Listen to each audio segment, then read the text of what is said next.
Բարև ձեզ, օրվա լրոսի կարևոր ու թարմացված նորություններն է ներկայացնում Հորիզոն լրատվականը մարտի 5-ն է 5-շաբթի։ Իրանի փոխարտգործնախարար Քազիմ Ղարիբաբադին հերքել է Թեհրանի մասնակցությունը Նախիջևանի միջազգային օդանավակայանի շրջանում ԱԹՍ-ների հարվածի միջադեպի վերաբերյալ։ Իրանը հարվածներ չի հասցնում հարևան երկրներին։ Տվյալ միջադեպը մանրակրկիտ հետաքննություն է պահանջում, հայտարարել է պաշտոնյան։ Նա ընդգծել է, որ Իսլամական Հանրապետության հարվածների թիրախ կարող են դառնալ միայն այն պետությունները, որոնք իրենց տարածքն են տրամադրում Իրանի հակառակորդների ռազմակայանները տեղակայելու համար։ Ադրբեջանական լրատվամիջոցները, ապա Ադրբեջանի արտգործնախարարությունը պաշտոնական հայտարարություն տարածեցին, որ Իրանի կողմից Նախիջևանում ԱԹՍ-ներով հարվածներ են հասցրել Նախիջևանի օդանավակայանին, տուժել է 2 խաղաղ բնակիչ, ևս մի քանի ԱԹՍ-ներ ընկել են այլ վայրերում։ Տեղի բնակիչներն էլ հայտնել էին, որ ԱԹՍ-ներից մեկն ընկել է Շեքերաբադ բնակավայրի դպրոցի մոտ։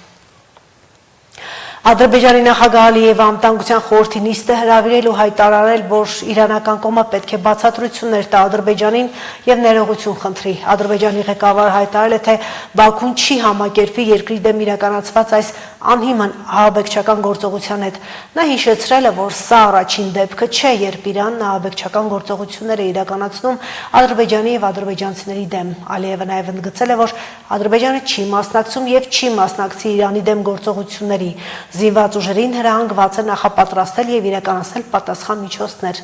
ասել է Ալիևը։ Արդեն 6 օր է շարունակվում է Միացյալ Նահանգներ Իսրայել-Իրան պատերազմը։ Այսօր վաղ առավոտյան Իրանը ինտենսիվ հրթիռային հարվածներ է հասցրել Իսրայելին, այն բանից հետո, երբ Վաշինգտոնում արգելափակվել են Միացյալ Նահանգների օդային հարձակումը դադարեցնելու քայլերը, այս մասին հայտնում է Reuters-ը։ Միացյալ Նահանգներ-Իրան պատերազմի կտրուկ ընթացքին նպաստել է նաև Շրի Լանկայի մոտ ամերիկյան Սուզանավի կողմից իրանական ռազմանավի խորտակումը, ինչի հետևանքով զոհվել է առնվազն 80 մարդ։ ԱՄՆ Սենատը քվեարկությամբ մերժել է Իրանի դեմ ամերիկյան ռազմական գործողությունը դադարեցնելու եւ առանց կոնգրեսի հաստատման ամերիկյան ուժերի օգտագործումը արգելող բանաձևի նախագիծը։ Նախագծին կողմ է քվեարկել 47 դեմ 53 սենատոր։ Իրանում գործողություններ իրականացնելու վերաբերյալ Թրամփի լիազորությունները սահմանափակող նախագծին կողմ արտահայտված սենատորների առաջարկը հիմնված է 1973 թվականին ԱՄՆ կոնգրեսի կողմից ընդունված պատերազմական լիազորությունների մասին բանաձևի վրա։ Այն սահմանում է, որ նախագահը պարտավոր է հնարավորության դեպքում խորհրդակցել կոնգրեսի հետ, արտասահմանում ռազմական գործողություններ սկսելուց առաջ։ Իրանի դեպքում նման խորհրդակցություններ չեն անցկացվել։ Ավելին, 1973 թվականի փաստաթղթի համաձայն սահմանափակ մասշտաբի գործողություններ թույլատրվում են անցկացնել առանց կոնգրեսի թույլտվության միայն 60 օրվա ընթացքում։ Այս ժամանակահատվածից հետո նախագահը կարող է ստանալ զորքերի դուրսբերման լրացուցիչ 30-օրյա երկարաձգում։ Եթե կոնգրեսը չի թույլատրել պատերազմ հայտարարել կամ զորքեր տեղակայել ռազմական գործողություններին մասնակցելու համար, նախագահը պարտավոր է գրավոր զեկույց ուղարկել կոնգրեսի անդամներին, բացատրելով իր որոշումը։ Երկուշաբթի օրը Թրամփը նամակ է ուղարկել կոնգրեսի առաջնորդներին, վստահեցնելով նրանց, որ Իրանի վրա հարվածները սահմանափակ մասշտաբով են եւ նպատակ ունեն նվազագույնի հասցնել զոհերի թիվը, կանխել հնարավոր հարձակումները եւ նվազեցնել լարվածության սրման ռիսկը։ Միացյալ Նահանգները նախատեսում է Իրանի դեմ ռազմական գործողություններ իրականացնել առնվազն 100 օրվա ընթացքում։ Այս մասին գրում է Politico թերթը, վկայակոչելով Պենտագոնի ներքին փաստաթուղթը։ Տապալված իրանցի առաջնորդներին փոխարինող իրանցի պաշտոնյաների վերջը մահն է, հայտարարել է ԱՄՆ նախագահ Դոնալդ Թրամփը։ Նա հայտարարել է, որ Միացյալ Նահանգները եւ Իսրայելը կշարունակեն առաջ մղել իրենց ռազմական արշավը Իրանի դեմ։ Թրամփը պնդել է, որ իրենք այժմ շատ ուժեղ դիրքերում են եւ Իրանի ղեկավարությունը արագորեն չեզուկացվում է։ Յուրաքանչյուր ոք, ով կարծես ցանկանում է առաջնորդ լինել, վերջում մահանում է, ասել է Թրամփը։ Միացյալ Նահանգները Շրի Լանկայի ափերի մոտ միջազգային ջրերում խորտակել է իրանական ռազմանավ։ Հեքսետն ասել է, որ սա երկրորդ համաշխարհային պատերազմից ի վեր առաջին դեպքն է, երբ ամերիկյան Սուզանավը տորպեդոյով հարվածել է թշնամու նավի։ Նախարարը չի մանրամասնել, թե որ նավի մասին է խոսքը, սակայն Շրի Լանկայի ռազմածովային ուժերը հայտնել են, որ Այրիս Դենան խորտակվել է Հնդկական օվկիանոսում, իսկ նավի վրա գտնվող մոտ 140 մարդ անհետ կորած է համարվում։ Շրի Լանկայի ռազմածովային ուժերը նաև հայտնել են, որ իրանական Այրիս Դենը ռազմանավից աղետի ազդանշան ստանալուց հետո փրկել են 32 մարդու։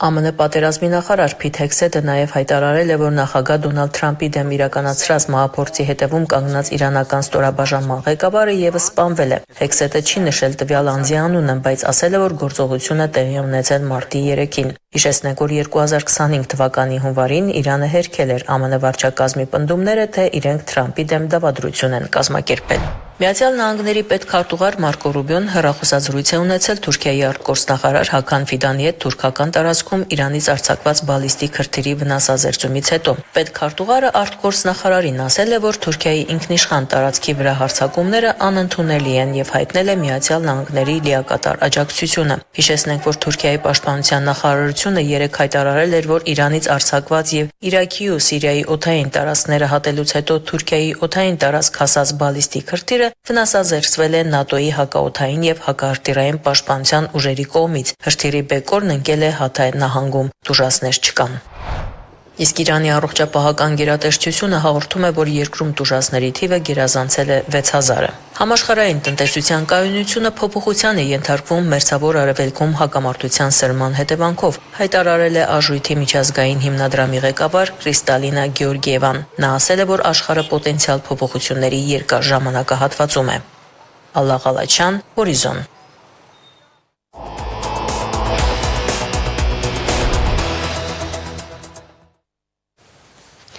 Հասնենք հայաստանյան իրադարձություններին։ Ապրիլի առաջին աշխատանքային օրը թոշակները կփոխանցվեն արդեն ավելացված չափով։ Որոշումն ընդունվել է կառավարության այսօրվա նիստում։ Այն ներկայացրել է աշխատանքի եւ սոցիալական հարցերի նախարարը, վարչապետն էլ անդրադարձել է թոշակներն անկանխիկ ստանալու մեխանիզմին։ Կենսաթոշակառուների ճնշող մեծամասնության համար եւ խոսքը 623,353 հոգու համար կենսաթոշակը բարձրանալու է 10,000 դրամ եւ ավելի, մնացած 39,594 հոգու համար կենսաթոշակը բարձրանալու է շուրջ 8,500 դրամով, դրանք հիմնականում երկարամյա զինվորական կենսաթոշակ ստացող մեր քաղաքացիներն են, որոնց կենսաթոշակը արդեն իսկ միջինում կազմում է 95,000 դրամ։ Կենսաթոշակները եւ նպաստների բարձրանալու որոշման մեջ նաեւ նախատեսված է բարձրացում հաշմանդամություն ունեցող մեր քաղաքացիների համար, որոնց դեպքում նույնպես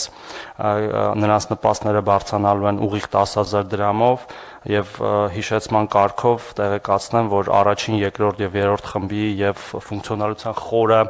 ծանր եւ միջին սահմանափակում ունեցող քաղաքացիների կենսաթոշակները այսօր 39, 37.5 եւ 36,000 դրամ են նպաստները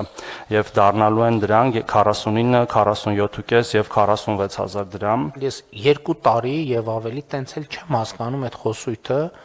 որ տարիքով կամ սահմանափակում ունեցող մարդկանց հարմար չի թոշակը ստանալ անկանխիկ։ Չեմ կարողանում հասկանալ, որովհետեւ նախ այդ գումարը ավելի անվտանգ է, որովհետև այդ գումարի ցանկացած շարժ հետագայում հետագծելի է, ինչ եղավ։ Երկրորդը սահմանափակում ունեցող մարդը այս պարագայում առավել եւս թոշակը ստանալու համար ոչ մի լրացուցիչ գործողություն անելու կարիք չունի, այսինքն իր սեղանին կամ դրա բանակի մեջ քարտը դրած է, թոշակը գալիս է։ Եվ ես կարծում եմ, որ եթե նույնիսկ ինքը տալիս է ինչ-որ մեկին, որ իր համար առևտուր անեն, այդ դեպքում էլ է հետագծելի, ինչ ձեռք բերվեց, ինչ գնով, արդյոք ձեռք բերվեց այն, ինչ որ ակնկալում էր եւ այդպես շարունակ, եւ հետեւաբար ստեղ էլ էս այն դեպքն է, որ տենց բանի ներքո սպառնալիքների ներքո, ոչ թե սպառնալիք հետ առումով, որ վայ պրոբլեմ կլինի, ես կլինի, մի հատ էլ նայենք, 2 տարի անք, սա մեր համակարգին անդադ ասում է, լավ չանենք, որովհետև խնդիր կլինի։ Ես 2 տարի մտածում եմ այդ ասում եմ, լավ, ինչը չեմ ես հասկանում այս իրավիճակում։ Եվ հետեւաբար լավա ուշ քան երբեք, բայց ինչի համար եմ ասում, եթե հանկարծ իրոք կպրոբլեմ կլինի որևէ տեղ, որ մենք չենք հասկացել այսքան ժամանակ, մենք կգնանք այդ խնդրի հետևից օպերատիվ ձևով կլուծենք։ Պետք կլինի կչեղարկենք մեր որոշումը, ներողություն կխնդրենք, բայց ես չեմ կարող պատկերացնեմ այդպիսի իրավիճակ։ Տարածաշրջանում մեր շուրջը կատարվող իրադարձությունների ֆոնին ինչպես է վարչապետը գնահատում Հայաստանի անվտանգության համակարգի ներկայիս դիմակայունությունն ու արդյունավետությունը։ Շանթ Նյուզի այն հարցի Նիկոլ Փաշինյանը պատասխանել է կառավարությունում լրագրողների ճեպազրույցի ժամանակ։ Հաջորդ հարցը շատ հստակ է։ Պարոն վարչապետ, երեկ Վրաստանում հայտարարեցիք, որ տեսնում եք տարածաշրջանային եռակողմ համագործակցության անհրաժեշտություն Հայաստան, Վրաստան, Ադրբեջան ձևաչափով Եվ կոնկրետ ինչ ուղղություններով եք տեսնում այդ համագործակցության խորացումը,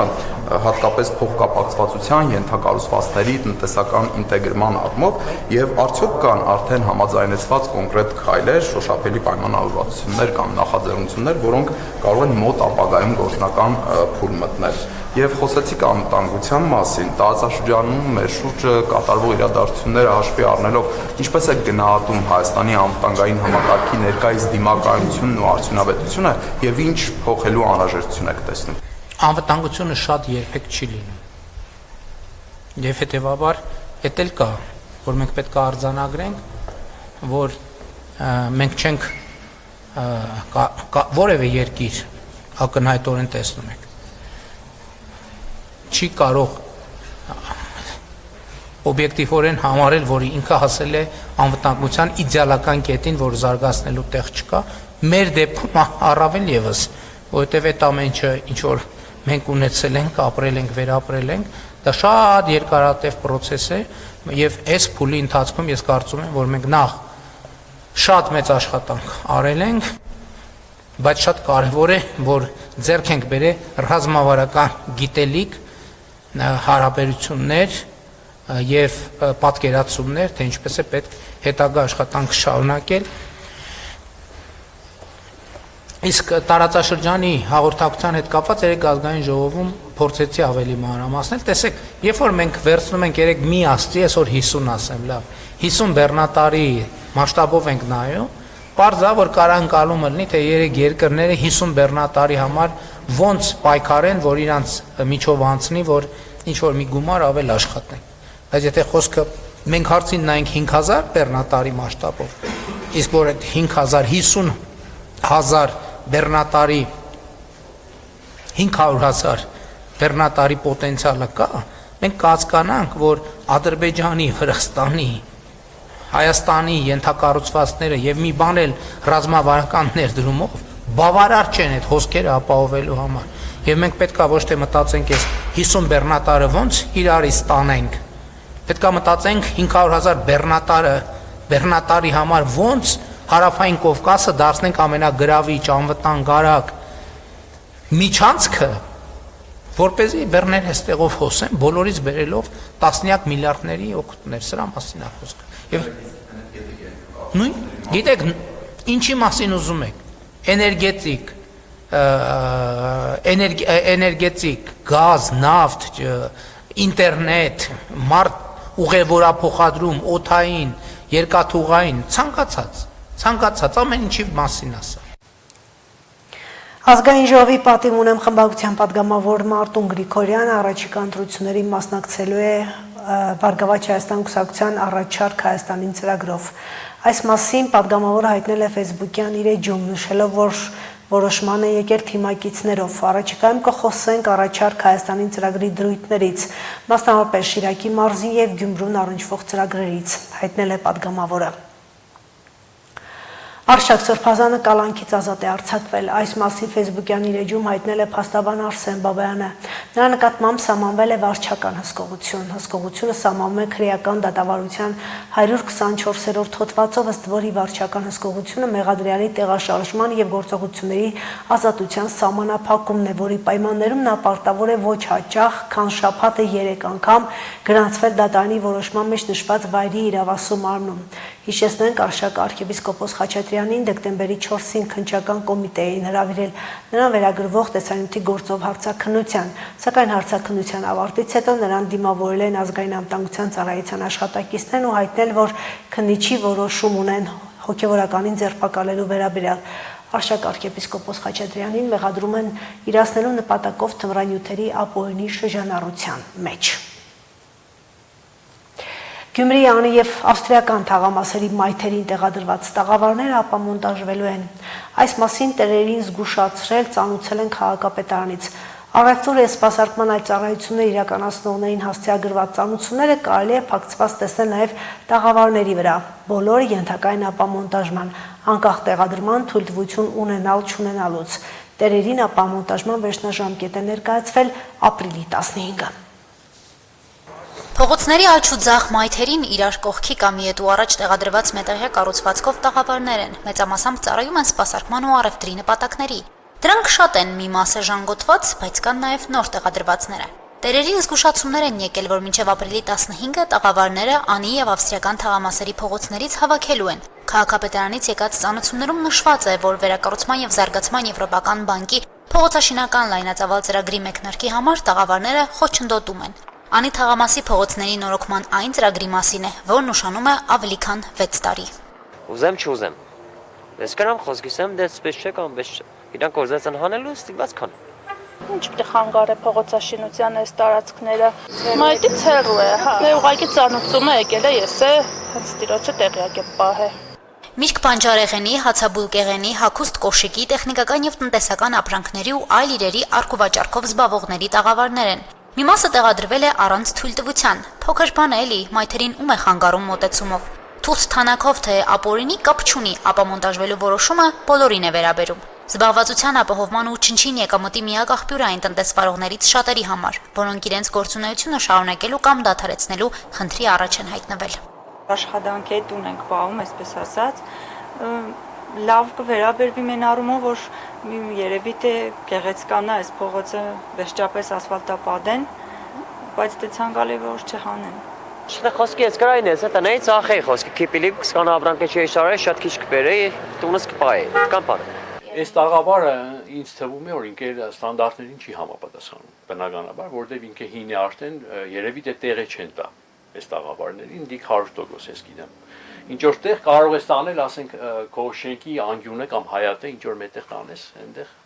տնես։ Սիկարտեն 30 տարվա փողոց է, բայց սարքվել է մի անգամ մնացածները կարգդել են, դա ինչ է։ Շոր մարդ կարգդա չալվար հագնի։ Շատ հաճելի է նոր սարքեն, հապուկ, գեղեցիկ, մարդիկ էլ իրենց լավ կզգան։ Տաղավարները ինքնակամ ապամոնտաժելու ժամկետը մինչև ապրիլի 15-ն է։ Դրանից հետո եւ ուշացնելու դեպքում քաղաքապետարանի աշխատողներն են քանդելու։ Խնդիրը հեշտ ու հարց լուծվողներից չէ, բնակիչների ու տնտեսվարողների հետ աշխատանքն էլ բարդ է։ Տարիների փորձով գիտեն դա քաղաքապետարանում։ Դիրազեկվելն են, որպեսզի մինչև ապրիլի 15-ը այդ տարածքները ազատեն, որովհետև մասնակիցով կշահի արդեն դիսկսիվ նախագծանախաշվային աշխատանքները, չափագրումները, որպեսզի կարողանան լիարժեք ունենալ են պատկերը, իսկ ինչքան շուտ մենք այդ խնդիրները լուծենք, այդքան արագ մենք կսկսենք շինարարական աշխատանքները։ Անի թաղամասի փողոցների կապիտալ, ասֆալտապատման, լուսավորության ապահովման, վերակառուցման եւ զարգացման եվրոպական բանկի Գյումրիի քաղաքային ճանապարհներ լայնածավալ ծրագիրը 2015 թվականին է հաստատվել, որի ընդհանուր արժեքը կազմում է 23.8 միլիոն եվրո, մեծ մասը վարկային է եւ որոշակի մաս դրամաշնորհային բաղադրիչով։ Գործնական փուլը սկսվեց 2019 թվականին եւ առաջին երկու տրանշներով մինչեւ 2023 թվականը Գյումրիում հիմնովին նորոգվել եւ ասֆալտապատվել է ընդհանուր շուրջ 26 կիլոմետր երկարության 33 փողոց եւ 4 հրապարակ։ Անի թաղամասի շինարարությունը 37 փողոցներով ու 1300 լուսատուներով։ Մնացին մեկ այլ KfW բանկի ջրամատակարարման ցանցի նորացման ծրագրի պատճառով, որի շինարարությունը երկարաձգվեց, խախտելով փողոցների նորոգման ժամկետները։ Ի վերջո ծրագիրը հասել է նախագծանախահաշվային փաստաթղթերի կազմման փուլին։ Նախագծողի մրցույթն արդեն կայացել է։ Արդեն մրցույթը եղել, ավարտվել է, նախագծողը կա, ես անձամբ խնդրել եմ նախարարին, որ նախարարությունում հրավիրեն բոլոր այն մարմիններին, քաղաքապետարան, ՎԶԵՊ, նախագծող, Շիրակաձի փողոցի շինարար, որպեսզի ամբողջական փաթեթ ստանան, որ մենք օր առաջ կարողանանք այնտեղ շինարարություն անալ։ Արդեն կազմակերպությունը ոնց որ թե կա, ում հետ որ կնքեն պայմանագիր, որը պիտի կազմի 6 ամսվա ընթացքում պիտի կազմի եւ ներկայացնի նախագծանախաշվային փաստաթղթերը։ Խոսքը վերաբերում է ամբողջ 58 թաղամասը եւ ավստրիական թաղամասը։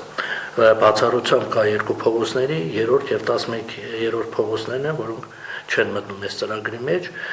Անի թաղամասում շուրջ 17 կիլոմետր երկարության փողոցների նորոգման եւ 1300 լուսակետերի տեղադրման համաձայնագիրը ՎԶԵԲ-ի եւ քաղաքապետարանի միջև կնքվել էր 2 տարի առաջ։ ՎԶԵԲ-ի հետ արվող աշխատանքների փուլային եւ ժամանակատար ընթացակարգեր Դավիթ Հարուշանյանը նշում է, որ հնարավոր են նաեւ հետագայում, բացատրելով, թե ծրագիրն իրականանում է եվրոպական ստանդարտներով։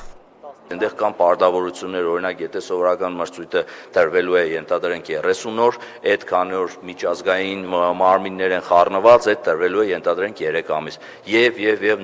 նմանատիպ բազում խնդիրների առաջ ենք մենք կանգնում, բայց վստահեցնում եմ նայելով ձեր եւ մեր քաղաքացիների աչքերի մեջ, ամեն շաբաթ զբաղվել եմ ես այդ հարցով։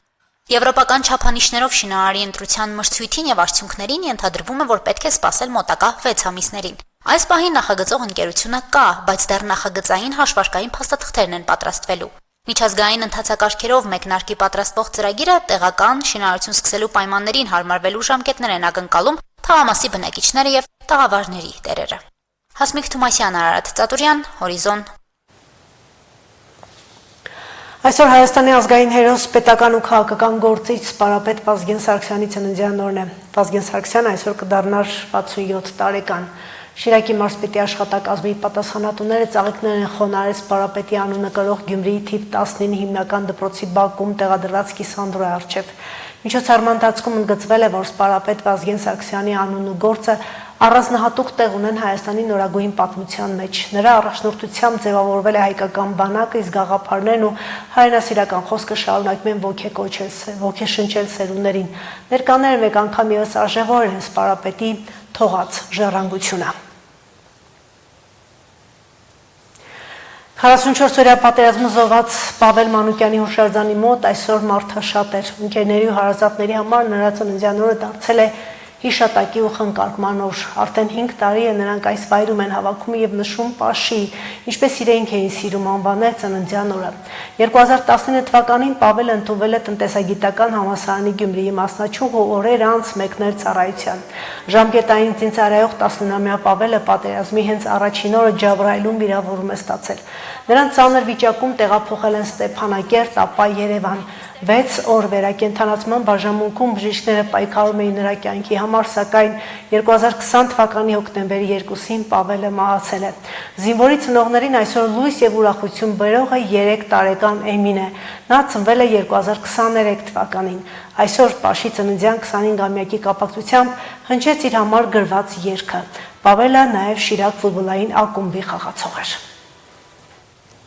Ինքը շատ մեծ ուրախություն այս տան մթնոլորտը փոխեց ամբողջական։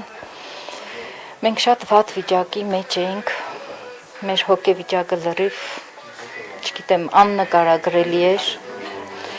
թե Պաշիցս հետո ծնողներիս է կորցրեցի, մենք շատ վատ, ինչ ասեմ, Աստված այնքան ինձ ուժ տվեց, որ կարողացա ոտքի կանգնել, այդ որոշմամբ էլ երեխեքս հորդորեցին, ինչ ասեմ, չէի կարող, բայց այս մենակությունը վաբշե մեզ շատ որոշեցինք այդ քայլին գնալ ու շատ ճիշտ որոշում էր, մեր տան մթնոլորտը լրիվ փոխեց, ինքը մեզ ժպիտ պարգևեց, այսպես կարելի ասել, ճիշտ է, չենք մոռանում, բայց ինքը մի քիչ փոխել է մեզ, պոպել է, ինքն է ուշք ու միտքը իր աղբերը, Պաշս, իմ ապերս, Պավելը սովորել է Գյումրու տնտեսագիտական վարժանում, ավարտել է, եղել է մեր փայլուն աշակերտը, աշակերտի օրինակ, կարելի ասել, այնքան օրինակելի, որ մինչև այսօր մենք թե որպես հերոսի կերպարով, թե որպես աշակերտի, լավագույն աշակերտի կերպարով, մենք մեր հանրույթով, իդեմս մնացած բոլոր հերոսների, մենք անընդհատ մեր աշակերտներին փորձում ենք հորդորել նմանվելու Պաշին, մեր Պավելին, որովհետև ինքը իսկական ընկեր, հայրենասեր, օրինակելի, գերազանց եւ դպրոցում եւ սպորտի բնագավառում, ինքը նաեւ փայլուն ֆուտբոլիստ է եղել։ Վերին Աշճանի նվիրված, Վերին Աշճանի կարգապահ, պունկտուալ, նրան որպես մարզիկ եւ աշակերտ դասակարգում եմ ես ամենաբարձր ձևով։ Պավելը մարզվել է 4 տարի, հետագայում տեղափոխվել է հավաքական թիմ։ Ապրող սերունդները, ապրող մարդիկ հիշում են իրենց։ Հիշում են եւ իրենց ապրելով ապրեցնում են մեր բոլոր հերոս տղաներին։ Ուզում եմ շնորհակալություն հայտնել Պավելի ծնողներին, մեր ազգի, մեր երկրի համար, հերոս տեղացնելու, դաստիարակելու եւ մեր ազգի ազատագրման շարժմանը նվիրելու համար։ Սևունուտան բերպատեց Ջաբրահիլի լերներով Հեշկերին է հայրենի ասանում Արյուծի պես նվիրված Ելամարտիկ հաջերը Աշի պես մեր հերոս զինվորները Այժմ այսքանը, շարունակեք հետևել օրվա իրադարձությունների զարգացմանը Հովիզոնի միջոցով։